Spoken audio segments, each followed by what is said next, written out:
Israel melayangkan seruan provokatif kepada sekutu seperti Amerika Serikat, Inggris, dan Perancis untuk mengeroyok Iran. Hal itu dilakukan jika Teheran benar-benar menyerang Tel Aviv, namun ketiga negara sekutu Israel menolak ajakan menyerang Iran. Dikutip dari Daily Mail, ajakan itu disampaikan oleh Menteri Luar Negeri Israel, yakni Israel Katz. Pihaknya berharap Perancis dan Inggris mendukung Israel menyerang Iran jika Teheran meluncurkan serangan ke Tel Aviv. Namun ajakan Katz justru menimbulkan kekhawatiran sendiri bagi Inggris lantaran takut terseret ke konflik lebih besar. Hal itu disampaikan oleh juru bicara kantor luar negeri Inggris.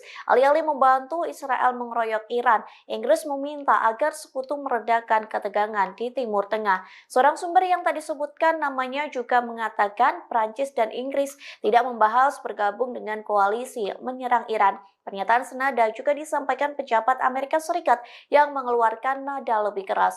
Pihaknya mengelak terlibat rencana serangan Israel ke Teheran dengan mengatakan situasi sangat hipotesis. Sebaliknya, pejabat senior Washington itu memberikan peringatan agar tidak ada serangan di kedua pihak lantaran ada jalan untuk mencapai gencatan senjata.